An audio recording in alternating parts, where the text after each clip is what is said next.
Assalamualaikum warahmatullahi wabarakatuh. Kali ini kita akan bahas tentang sifat koligatif larutan. Apa itu sifat koligatif larutan? Nah, sifat koligatif larutan itu adalah sifat yang tidak tergantung kepada jenis zat terlarut, tetapi ditentukan oleh jumlah partikel zat terlarut. Jadi dalam arti kata, yang mempengaruhi adalah jumlah partikel zat terlarut. Ada 4 bahasan yang akan kita lihat. Yang pertama adalah penurunan tekanan uap. Yang kedua adalah kenaikan titik didih. Yang ketiga adalah penurunan titik beku. Keempat adalah tekanan osmosis.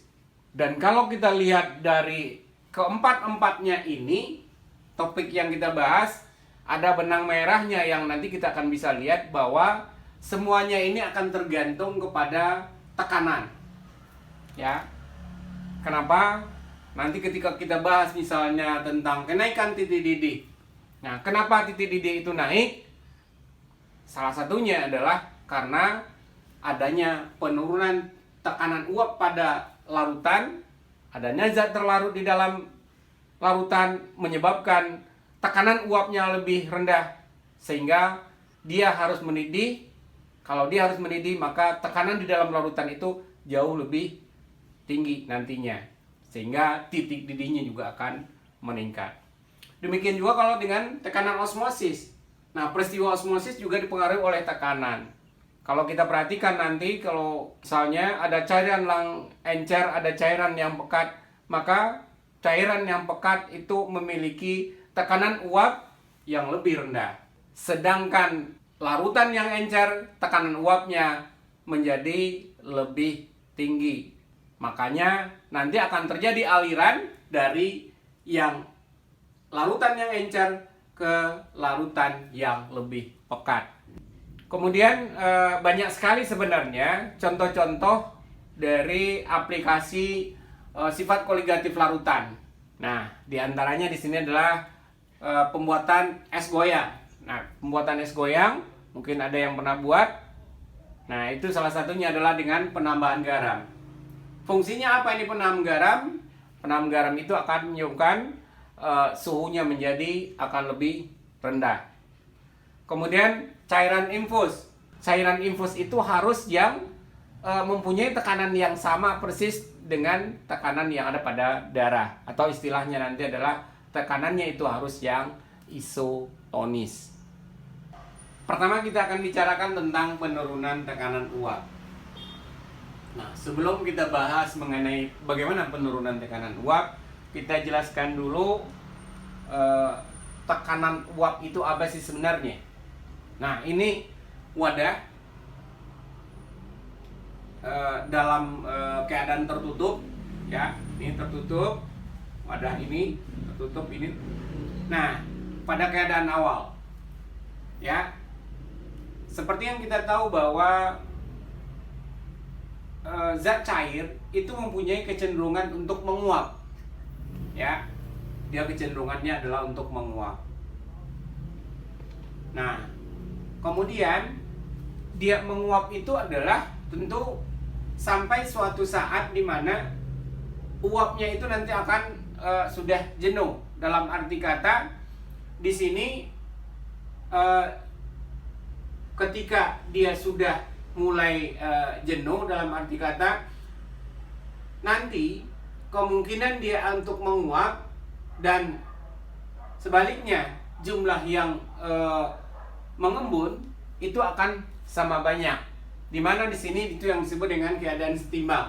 Jadi pada keadaan setimbang itu jumlah zat yang menguap dengan yang mengembun itu jumlahnya adalah sama.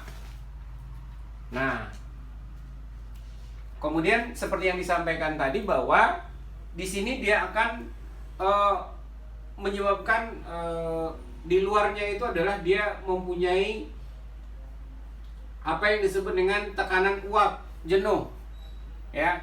Tekanan uap jenuh, kenapa dikatakan tekanan uap jenuh? Karena memang dia sudah jenuh tekanan di sini. Dalam arti kata dia sudah berada dalam keseimbangan, ya. Jadi tekanan uap yang disebabkan oleh uap jenuh itu yang disebut dengan tekanan uap. Nah, itu kalau kita bicara tentang tekanan uap. Nah, tekanan uap itu dipengaruhi oleh jenis zat dan suhu. Jenis zat misalnya bagaimana? Nah, kalau misalnya kita punya larutan garam, kita bandingkan dengan air, mana yang lebih mudah menguap? Nah, tentu yang lebih mudah menguap adalah air murni. Nah, kenapa bisa terjadi? Nah, karena dalam hal ini pada garam itu akan ada gaya tarik-menarik antar zatnya, antar garam yang lebih kuat. Akibatnya adalah dia sukar untuk menguap. Nah, biasanya adalah tekanan uapnya rendah. Maka nanti kita juga bahas di sini bahwa adanya zat terlarut itu akan menurunkan tekanan uap. Kemudian kalau bagaimana halnya dengan yang memiliki gaya tarik-menarik lemah? Nah, itu biasanya itu akan menyebabkan dia akan lebih mudah untuk menguap. Karena memang gaya tarik-menarik antar mereka juga lemah. Kemudian di sini berarti tekanan uapnya adalah tinggi. Yang berikutnya adalah yang mempengaruhi tekanan uap itu adalah suhu. Ya. Seperti yang kita tahu bahwa suhu itu adalah sebanding dengan energi kinetik benda.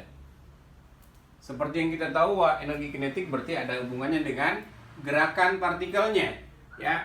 Gerakan partikel, ya. Mungkin kalau mv kuadrat berarti gerakannya kalau suhunya naik berarti energi kinetik naik, dengan demikian geraknya juga makin cepat. Nah, kalau geraknya makin cepat berarti kemungkinan dia untuk menguap, tekanan uapnya juga dalam hal ini juga akan semakin besar. Makanya dalam hal ini apabila suhunya nanti ditingkatkan, maka tekanan uapnya juga akan naik nantinya. Sekarang perhatikan gambar berikut. Yang pertama ini adalah pelarut murni. Jadi kalau kita misalkan di sini pelarut murni kita gambarkan dengan warna biru. Seperti kita tahu bahwa kalau pelarut murni dia mempunyai, pelarut itu mempunyai kecenderungan untuk menguap. Sementara kalau untuk yang kedua, ini adalah larutan. Artinya di sini ada zat-zat terlarut. Ada warna merah di sini, ya, itu dianggap atau lambang dari zat yang terlarut. Jadi nantinya tentunya dengan kita menambahkan zat terlarut ke pelarut murni itu, atau dalam hal ini kita menambahkan zat yang sukar menguap tentunya, maka tekanan uapnya nanti akan lebih rendah. Atau kalau dilihat dari gambar mungkin secara umum lebih sedikit yang menguap. Nah, itu kenapa bisa terjadi? Nah, karena kita tahu bahwa adanya zat terlarut di sini itu akan menghalangi terjadinya penguapan dari pelarut itu sendiri. Karena seperti yang kita tahu bahwa adanya pelarut kemudian ada zat terlarut, kan ada interaksi di situ. Sehingga dengan demikian, karena ada interaksi di situ ya, sehingga pelarutnya itu susah untuk menguap.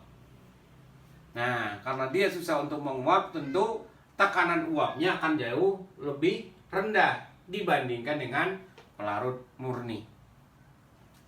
Jadi dengan demikian kita simpulkan adanya zat terlarut di sini, ya, yang merah-merah ini, itu menyebabkan tekanan uap dari larutan ini akan turun dibandingkan dengan yang pelarut murni. Maka untuk selanjutnya kita akan bahas adalah bahwa penurunan tekanan uap. Jadi penurunan tekanan uap itu diakibatkan oleh adanya zat terlarut. Semakin banyak zat terlarut di situ, maka penurunannya juga akan semakin besar. Atau tekanan uapnya makin rendah. Nah, berikut kita akan jelaskan bagaimana tekanan uap dari larutan tersebut. Nah, kita akan hitung bagaimana penurunannya, karena kita tahu seperti yang kita sampaikan sebelumnya adalah bahwa tekanan uap dari pelarut itu lebih besar dibandingkan dengan tekanan uap yang diakibatkan oleh larutan. Nah, komposisi uap itu di permukaan larutan itu disampaikan oleh orang yang bernama Roth. Dia menyampaikan bahwa untuk zat terlarut yang sukar menguap, tekanan dari larutan itu akan sama dengan pelarutnya saja. Tekanan dari pelarutnya saja. Kenapa? Karena zat terlarutnya itu dianggap tidak menguap, ya, karena di sini dikatakan bahwa untuk zat terlarut yang sukar menguap, sehingga dengan demikian P larutan itu diakibatkan hanya oleh P pelarutnya saja. Kemudian P pelarutnya itu atau tekanan uap di pelarut itu akan sebanding dengan fraksi mol pelarut itu sendiri dikali dengan P0 dari pelarut itu sendiri. Kemudian kalau kita lihat lebih lanjut, karena seperti yang kita tahu X pelarut, karena di sini sudah ada zat terlarut, maka tentunya X pelarut ini akan kecil dari 1. Akibatnya adalah, nah, P dari larutan itu akan lebih kecil dibandingkan dengan P dari pelarut itu sendiri. Nah, selisih itulah yang nanti akan kita sebut dengan delta P. Nah, kalau di sini dikatakan tentu seperti yang kita sampaikan sebelumnya bahwa pelarut murni itu mempunyai tekanan uap yang lebih besar dibandingkan dengan larutan. Kenapa? Karena tadi pengaruh dari zat terlarut. Adanya zat terlarut itu akan menurunkan tekanan uap seperti yang dijelaskan sebelumnya. Berapa pengaruhnya? Penurunannya itu akan sebanding dengan jumlahnya sebenarnya. Kalau kita lihat, semakin banyak zat terlarut berarti jumlah penurunannya juga akan makin besar. Kemudian kalau dari segi rumus berarti penurunannya berapa? Tentu adalah P0 dari pelarut dikurangi dengan P dari larutan itu sendiri, ya, atau P0 kurang P. Kemudian kita ganti P di sini kan P dari X pelarut dikali dengan P0-nya. Ya. Kemudian kita lihat di sini kita ganti X pelarutnya dengan 1 kurang X terlarut. Karena memang X dari pelarut ditambah dengan X terlarut itu sama dengan 1. Maka kalau mau kita yang terlarutnya ya X terlarut tentu adalah sama dengan 1 kurang X pelarut, ya, atau sebaliknya X pelarut sama dengan 1 kurang X terlarut. Nah, berarti baru kita substitusikan, ya, pelarut berarti 1 kurang X terlarut. Kemudian kalau kita perhatikan di sini, ya, ini P0, ini P0 kali 1 P0. Kemudian P0 dikali X terlarut berarti X terlarut kali P0. Sehingga kalau kita lihat di sini, kalau buka kurung berarti P0 kurang P0 plus X terlarut kali P0. Sehingga dengan demikian, maka delta P-nya itu adalah sama dengan X terlarut, ya, dikali dengan P0. Ya. Mungkin itu barangkali penjelasan bagaimana penurunan rumusnya, sehingga nanti pada kesimpulan bahwa delta P itu sama dengan X terlarut kali P0-nya. Artinya di sini adalah bahwa penurunan itu akan sebanding dengan fraksi mol zat terlarut. Semakin banyak atau semakin besar zat terlarut berarti fraksi molnya juga akan makin besar. Akibatnya adalah penurunannya juga akan makin besar. Kalau penurunannya semakin besar berarti tekanan uapnya akan makin rendah. Sekarang kita lihat contoh berikut. Tekanan uap air pada 100 derajat Celcius adalah 760 mm Hg. Berapakah tekanan uap larutan glukosa 18% pada suhu 100 derajat Celcius? Jadi kalau kita lihat, berarti yang diketahui sekarang adalah fenolnya, yang harganya adalah 760 mm Hg. Glukosa 18%. Apa artinya? Nah, ini artinya adalah atau tiap 100 gram larutan terdapat 18 gram glukosa. Kemudian berarti massa diketahui sekarang, massa glukosa adalah 18 gram. Dengan demikian massa pelarutnya bisa kita hitung. Dalam hal ini adalah air, tentu adalah 100 kurang 18 sama dengan 82 gram. Nah, kalau begitu berarti kita tinggal hitung dulu masing-masing molnya ya, karena kita akan menghitung fraksi mol. Berarti mol glukosa tentu adalah 18 per glukosa itu mR-nya setelah dihitung 180, sehingga ini adalah 0,1. Sementara kalau untuk mol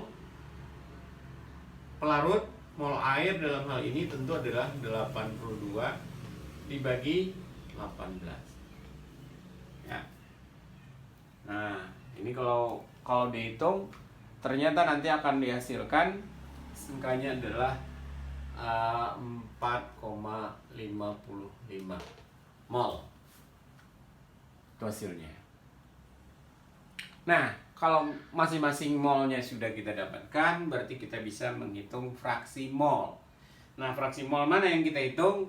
Nah, dalam hal ini kita hitung aja fraksi mol pelarut, ya, X pelarut.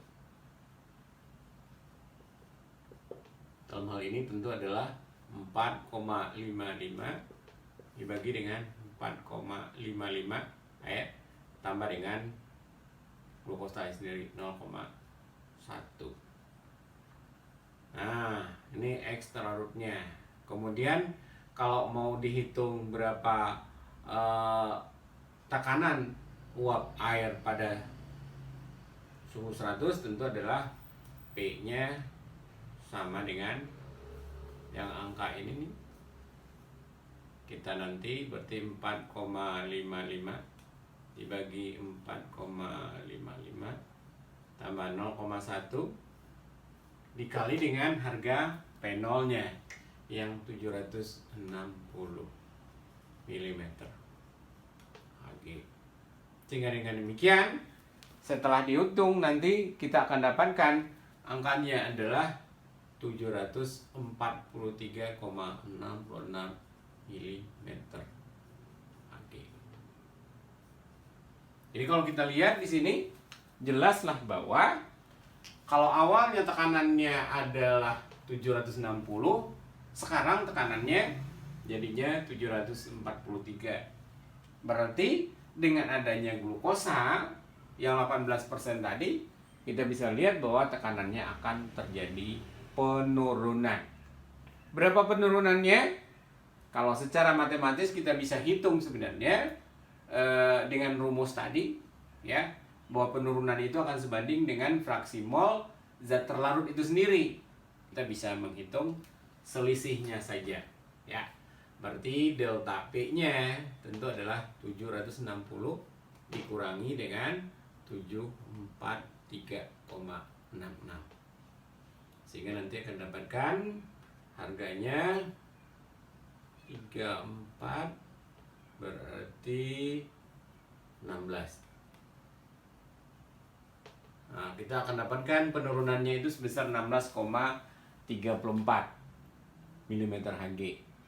Walaupun seperti yang dijelaskan tadi bahwa ini bisa aja kita gunakan rumus bahwa rumusnya delta P tadi sama dengan X terlarut dikali dengan P0. Ya. Bisa dengan cara seperti ini, ya. Bisa juga dengan melihat selisihnya. Demikian contoh pertama dari penurunan tekanan uap.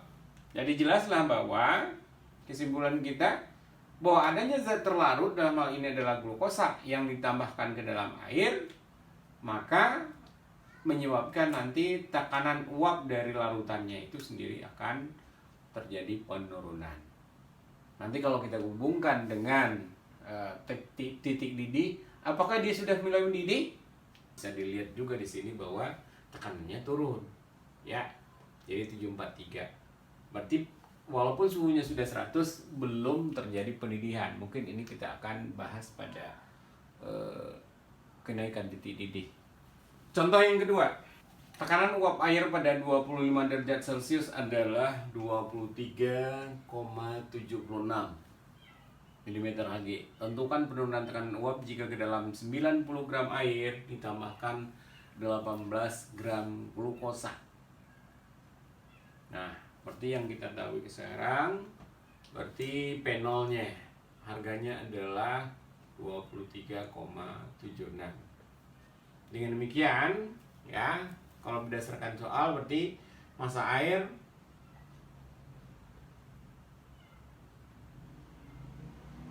sama dengan 90 gram. Berarti kalau molnya berarti kita bisa hitung mol air sama dengan 90 bagi 18. Ya, berarti airnya adalah 5 mol. Kemudian ditambahkan 18 gram glukosa. MR-nya udah diketahui 18. Berarti massa glukosa tadi sudah diketahui 18 gram. Sehingga kita hitung mol glukosa tentu adalah sama dengan 18 per 180 sama dengan 0,1. Nah, dari sini kita bisa menghitung X atau fraksi mol dari. Nah, yang ditanyakan di sini adalah tentukan penurunannya. Nah, kalau penurunannya itu akan sebanding dengan fraksi mol zat terlarut. Ya. Sehingga dengan demikian, ya, delta P kita bisa hitung berarti 23,76 dikali, nah X terlarutnya tadi ya berarti 0,1 dibagi dengan 0,1 tambah 5. Nah, ini kita dapatkan angkanya itu adalah, kita hitung, setelah kita hitung kita dapatkan angkanya adalah 0,48. Ya. Jadi dengan demikian, kalau mau ditanya lebih lanjut berapakah tekanan uap nya sekarang? Nah, tentu kalau penurunan segini berarti tekanan uapnya sekarang adalah, tekanan uap dari larutan sekarang adalah menjadi 23,76 dikurangi 0,48. Berarti tekanan uapnya sekarang adalah tentu 23,28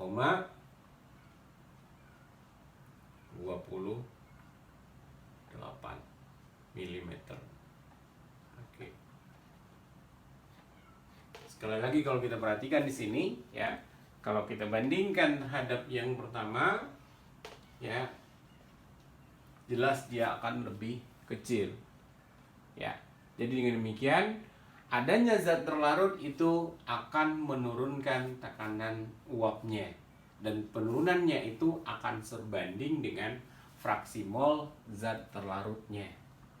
Boleh kita katakan juga bahwa semakin banyak zat terlarut di dalamnya, maka penurunannya juga akan semakin besar, atau tekanannya dari larutan tersebut akan semakin rendah.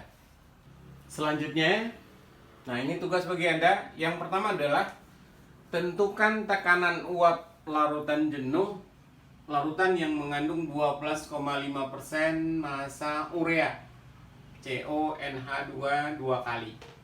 Jika diketahui tekanan pelarut murninya adalah 31,82 mm Hg. Yang kedua, pada suhu yang sama, manakah yang lebih besar? Tekanan uap air tawar ataukah tekanan uap dari air laut? Jelaskan. Yang ketiga, tekanan uap air P0 pada 29 derajat Celcius adalah 30 mm Hg. Pada suhu yang sama, es gram glukosa itu dimasukkan ke dalam 90 gram air. Sehingga dengan demikian menyebabkan tekanan uapnya menjadi 29,41 mm Hg. Pertanyaannya adalah tentukan berapa gram glukosa yang ditambahkan.